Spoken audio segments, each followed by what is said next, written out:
Hello guys, welcome back to my channel. This is the part number 6, follow your heart. So let's get start. Scene में हमने देखा था जो शैबिन है वो एक चोर को पकड़वाने में हेल्प करता है एंड उसका गार्ड जो है वो कहता है कि हमने बहुत ज़्यादा काम कर लिया, मुझे लगता है तुम्हें जाके घर पे रेस्ट करना चाहिए। जिसके बाद दिखाया जाता है कि वो रात को अपने घर जाता है लेकिन वहाँ पे लॉक लगा होता है। जिसके बाद पता नहीं वो कैसे घर के अंदर जाता है जहाँ पे वो एक कप टी को देखता है जो कि गर्म थी एंड उसे पता चल जाता है कि घर में कोई है एंड वो अचानक से कोई उसके ऊपर हमला कर देता है जो उसे बड़ी जल्दी से पहचान लेता है और कहता है कि मदर बस करो, वैसे भी आप ऐसे ही कुछ भी नहीं कर सकती।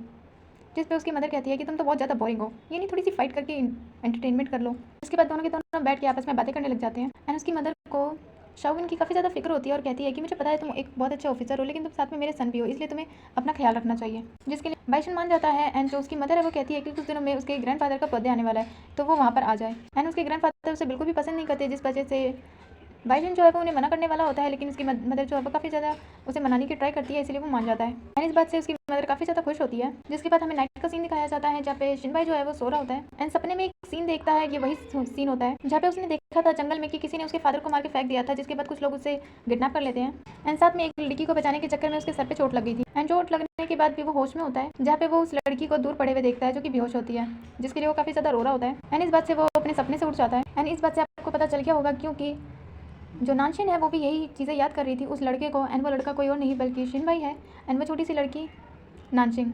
जिसके बाद हमें एक जगह का सीन दिखाया जाता है जहाँ पर एक पर्सन जो है वो अपने सैनिकों के साथ जबरदस्ती वहाँ से फाइट करता हुआ अंदर जा रहा होता है एंड तभी उसे फाइट करने के लिए शिनबाई आता है एंड दोनों के दोनों एक दूसरे से बातें कर रहे होते हैं जहाँ पर ये जबरदस्ती उसे मारने के लिए ही आया होता है, वो इसी की बहन थी एंड इस बात का ये यहाँ पे बदला लेने आया है एंड अपने स्कोर से शिनबाई के ऊपर हमला करने वाला होता है लेकिन वो उसकी स्कोर जो है वो उसे वापस कर देता है और उससे कहता है वो सब उसने जानबूझ के नहीं किया था एंड वो सब कुछ सिर्फ गलती से हुआ था एंड ये वाला जो सेकंड पर्सन है वो हमारी कहानी का सेकंड मेन लीड भी है एंड यहाँ पे इन दोनों की काफ़ी अच्छी खासी दुश्मनी टाइप की दिखती है जहाँ पे इसी पोजीशन में एक दूसरे से बात करते हैं और कहते हैं कि तुम्हारा बहुत ज़्यादा बैड टेम्पर है, तुम बड़ी जल्दी गुस्से में आ जाते हो, इसलिए तुम्हें थोड़ा शांत होकर काम करना चाहिए। एंड यहाँ पे ये किसी चोर को भी पकड़ने आया होता है जिस बात के लिए कहता है कि ठीक है तो सबसे पहले मैं कल रात वाले उस चोर को पकड़ूंगा एंड ये बोल के वो वहाँ से चला जाता है एंड उससे जाता हुआ शिनबाई भी देख रहा होता है एंड वो उसका एक राइवल टाइप का है, वो एक ऑफिसर भी है एंड उसका जो गार्ड है वो कहता है कि अगर एक बार सभी वर्क जो है वो नान जी फैंग के अंडर आ गए तो फिर हमें कुछ भी नहीं मिलेगा एंड जी फैंग जो है वो हमारे सेकंड मील लीड का नाम है।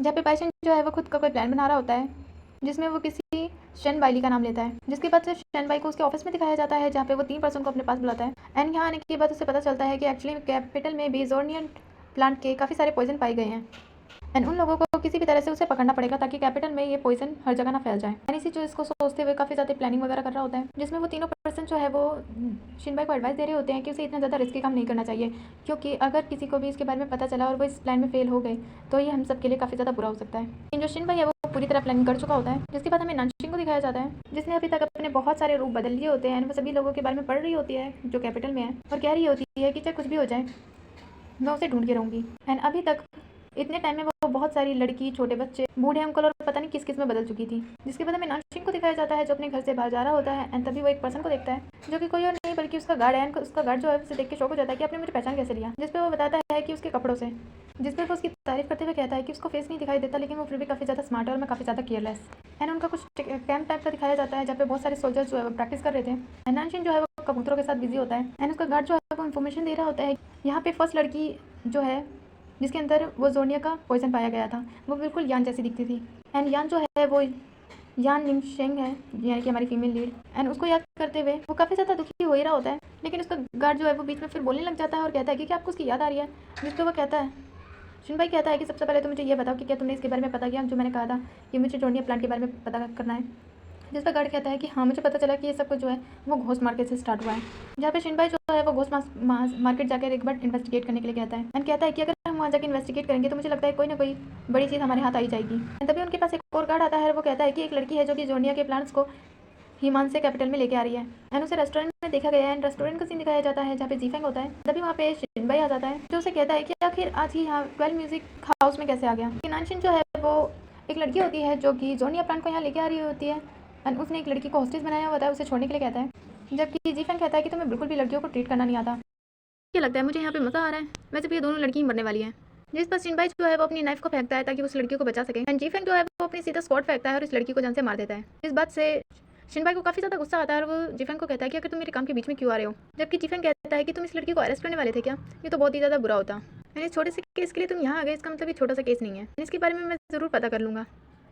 एंड ये सब बातें करने के बाद जीफेंग यहाँ से चला जाता है एंड शिनबाई उसे देखता रह जाता है। एंड बाद में दिखाया जाता है कि ये इसकी बॉडी को देख रहे होते हैं, कहते हैं कि हमने इतना अच्छा चांस मिस कर दिया, अगर हम इसे पकड़ लेते तो हम जोनिया प्लांट और इसके बारे में पता कर सकते थे। जिस पे उसके तीनों ऑफिसर जो है वो उसके पास आके कहते हैं कि हमने इसके बारे में पता किया था कि ये कैपिटल में एंटर कैसे हुई, जो कि घोस्ट मार्केट से रिलेट करता है, क्या हम इसके बारे में और इन्वेस्टिगेट करें। लेकिन जो शिनबाई है वो कहता है कि नहीं, अब इसके बारे में मैं खुद इन्वेस्टिगेट करूँगा। इसके बाद हमें योचिन हॉल दिखाया जाता है, यानी कि शिनबाई का हाउस, जिसके सामने एक कैरेज उतरता है जिसमें से एक लड़की निकलती है जो कि जिसका नाम होता है जिंग सुलुओ। एंड तभी वहाँ पे जो बाइसन है वो उसे देख के वहाँ से जाने लग जाता है, लेकिन वो उसे आवाज़ देती है और उसे कहती है शिनबाई तुम बहुत ज़्यादा एरोगेंट हो। इसका नाम शिनबाई है। एंड आई एम सॉरी, मैंने इसे पता नहीं शाओ बाई शाओ पता नहीं क्या क्या बना दिया। एंड शिनबाई जो है उसका नाम उसकी आवाज़ों को सुन के पहचान लेता है कि ये सुलुओ है।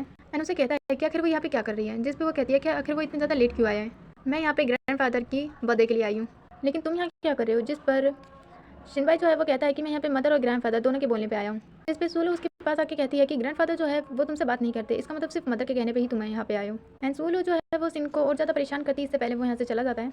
एंड शिनबाई को आता हुआ देख के उसकी मदर काफ़ी खुश होती है। एंड शिनबाई सूलो जो है वो दोनों साथ में एंटर करते हैं, लेकिन ग्रैंडफादर जो है वो सिर्फ सूलो को देखते हैं एंड शिनबाई को पूछते भी नहीं है। जिस बात पे उसकी मदर कहती है कि कोई बात नहीं, वैसे भी आज ग्रैंडफादर का बर्थडे है, इसलिए सिर्फ आज के लिए तुम यहीं पे रुक जाओ, उसके बाद यहाँ से चले जाना। ग्रैंडफादर जो है वो अपनी बेटी मतलब शिनबाई की मदर और सूलो के साथ तो काफ़ी ज़्यादा अच्छे होते हैं। काफ़ी सारे लोग जो है वो उन्हें आकर बहुत सारी गिफ्ट दे रहे होते हैं। एंड तभी सूलो आके बताती है कि मैं पहले क्राउन प्रिंस को टीच करती थी, लेकिन अब मैं वहाँ के एकेडमी की एक बहुत बड़ी टीचर हूँ, मेरा एक ऑफिशियल रैंक बन चुका है। जिसे सुन के ग्रैंडफादर काफ़ी खुश होते हैं, लेकिन शिनबाई का यहाँ पे बिल्कुल भी मन नहीं होता। एंड ये सारी बातें बताने के बाद वो शिनबाई को देख रही होती है, लेकिन तभी उसके पास एक पर्सन आता है जो उसे कहता है कि एक इंपॉर्टेंट वर्क आ चुका है। एंड ये बोलकर जो शिनबाई है वो भी पार्टी से चला जाता है और बाहर आने के बाद अपने गार्ड से मिलता है, जो उसे उसके घोस्ट मार्केट के बारे में बता रहा होता है कि घोस्ट मार्केट से बहुत सारे कैरेज जो है वो कैपिटल में आते हैं, एंड थोड़े बहुत नहीं बल्कि 15। जिसे सुन के वो काफ़ी शौक हो जाता है और यहाँ से जाने लगता है, लेकिन उसकी मदर आके उसे बोलती है कि आज ग्रैंडफादर का बर्थडे है, कम से कम वो आज के दिन तो यहाँ पर रुक जाए। लेकिन शिनबाई जो है वो अपनी मदर को घोस्ट मार्केट के बारे में बता रहा होता है कि यहाँ पे काफ़ी ज़्यादा बहुत बड़ी बड़ी चीज़ें हो रही है, इसी वजह से मुझे उसे रोकना पड़ेगा। एंड ये सारी बातें जो है वो सूलो भी सुन रही होती है। जिसके बाद हमें जीफेंग को दिखाया जाता है, जो यहाँ पे बहुत बड़ा गिफ्ट लेके आया होता है ग्रैंडफादर के लिए। एंड शिनबाई की मदर से मिलता है और कहता है कि क्या मैं इस पार्टी में ज्वाइन हो सकता हूँ, क्योंकि मुझे शिनबाई से कुछ काम है। और वो कहता है कि आज की डुको यहाँ पे तुम हो, इसी वजह से मुझे तुमसे कुछ डाउट क्लियर करने हैं एंड मुझे इस पार्टी के बाद प्राइवेट में मिलना। जिसके बाद दिखाया जाता है कि ये दोनों जो है वो पार्टी में वापस आ जाते हैं। एंड जो जीफेंग है वो ग्रैंडफादर को एक बड़ा सा जेड गिफ्ट करता है, जो उन्हें काफ़ी पसंद आता है। एंड शिनबाई भी जो है वो जीफेंग को चढ़ाते हुए बता रहा होता है कि यहाँ पे एक बहुत बड़ा केस है जिसे मैं संभालने वाला हूँ और मुझे लीड करेगा जीफेंग, वो भी मेरे नीचे रहकर। एंड इस वजह से हम दोनों साथ में मिलकर काम करने वाले हैं। जिसे सुनने के बाद भी उसके ग्रैंडफादर का कोई भी खास रिएक्शन नहीं होता। एंड वो यहाँ पे जीफेंग का हाथ पकड़कर उसे पार्टी से बाहर ले जाता है। एंड बाहर आने के बाद भी एक दूसरे से बातें कर रहे होते हैं, इनफैक्ट झगड़ा कर रहे होते हैं, जहाँ पे जीफेंग कहता है कि आजकल मैं तुम्हारे स्पाइस को देख रहा हूँ, वो काफ़ी ज़्यादा बिजी हो रहे हैं कुछ इन्वेस्टिगेट करने के लिए, यहाँ तक कि वो घोस्ट मार्केट भी गए थे, आखिर तुम करना क्या चाहते हो। जिस पे शिनबाई कहता है कि तुम्हारे पास भी तो बहुत पावरफुल जिन वो गार्ड्स हैं जो कि खुद एम्परर ने तुम्हें दिए हैं, तो तुम खुद क्यों नहीं पता कर लेते। एंड वो किसी भी तरह से जो जीफेंग है वो उसे बातें निकलवा रहा होता है कि किसी तरह वो बता दे कि यहाँ पे क्या चल रहा है, लेकिन जो शिनबाई है वो उसे कुछ भी नहीं बताता। एंड नानशिंग को दिखाया जाता है जो कि कैपिटल आ चुकी होती है। एंड यहाँ आने के बाद सारी चीज़ों को देख रही होती है और काफ़ी खुश हो रही होती है। एंड एक जगह से गुजर रही होती है जहाँ का ओनर उसे रेस्टोरेंट में बुलाता है खाने के लिए। एंड वो बहुत सारा खाना खाती है, जिसे देखने के बाद रेस्टोरेंट का ओनर भी काफ़ी ज़्यादा शौक हो जाता है। एंड नानशिन जो है वो उससे कहती है कि क्या तुम मुझे कैपिटल के बारे में कुछ इन्फॉर्मेशन दे सकते हो, क्योंकि अगर तुमने मुझे इन्फॉर्मेशन दी तो मैं शायद यहाँ पे रह सकती हूँ। जिस पर वो रेस्टोरेंट का ओनर जो है वो मना कर देता है कि नहीं, ऐसा कुछ भी नहीं हो सकता, मैं रैंडमली ऐसे ही किसी को भी कोई इन्फॉर्मेशन कैसे दे सकता हूँ। जिसमें नानशिन जो है वो उसे सिल्वर कॉइन दिखाती है। एंड इस पर जो रेस्टोरेंट का ओनर है वो कहता है कि हाँ मैं बिल्कुल बता सकता हूँ। इसके बाद वो उसी छोटे बच्चे के बारे में पूछती है, जहाँ पर ये पर्सन जो है वो उसे घोस्ट मार्केट के बारे में बताता है कि यहाँ पर अक्सर ऐसी चीज़ें होती है, तो शायद उस बच्चे को वो सब पकड़ के घोस्ट मार्केट लेके गए हो। जिस पर नानशिन पूछती है कि आखिर मैं वहाँ जा कैसे सकती हूँ, जिस पर वो नाटक करने लगता है कि उसे कुछ भी याद नहीं आ रहा। एंड नानशिन उसे गोल्ड का कॉइन देती है। वो उसे एक पेज देता है जिसमें कुछ लिखा हुआ होता है, वो भी मिस्टर काउ के शॉप के बारे में। यहाँ पे मिस्टर काउ की शॉप और मिस्टर काउ दिखाया जाता है, जिनके पीछे एक लड़का खड़ा होता है जिसका नाम ली रुओकिंग है। एंड जो पेज नानशिन को दिया था उसमें इसी लड़के के बारे में लिखा हुआ था। रुओकिंग जो है वो भी उसी घोस्ट मार्केट में जाने के लिए अपने ओनर से कुछ पैसे मांग रहा होता है, ताकि वहाँ जाकर वो कोई ना कोई चीज़ें खरीद सके। जिस बात पे उसके ओनर जो है वो उसे पैसे दे देते हैं। जिसके बाद हमें घोस्ट मार्केट दिखाया जाता है, जहाँ सबसे पहले हमें नानशिन को दिखाया जाता है। एंड नानशिन बड़े शौक से उस घोस्ट मार्केट में घूम रही होती है, जबकि सभी लोग वहाँ पे गैम्बलिंग वगैरह कर रहे होते हैं। एंड वहाँ पे काफ़ी सारी अजीब अजीब सी चीज़ें भी होती हैं। एंड वहाँ पे एक लड़की को दिखाया जाता है जो कि डांस कर रही होती है। एंड नानशिन आकर उसे देखती है। एंड ये लड़की जो है वो हमारी सेकंड फीमेल लीड है।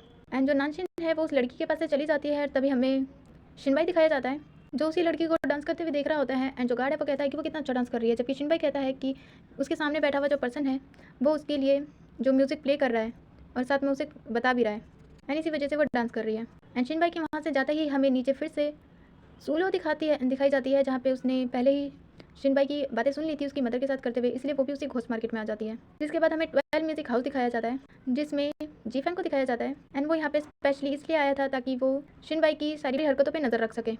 जिसके बाद हमें वापस से नानशिन को दिखाया जाता है जो उसी जगह पे आती है जहाँ पे पहले शिनबाई खड़ा था। वो किसी को ढूंढ रही होती है। यहाँ पे फिर से हमें जीफैन को दिखाया जाता है जहाँ पे गार्ड आने के बाद बताता है कि यहाँ पर शिनबाई आ चुका है एंड जो जीफैन है वो कहता है कि मैं बस उसके अगले स्टेप का वेट कर रहा हूँ ताकि हम उसे उसके बारे में पता कर सके कि वह यहाँ पे आया क्यों है।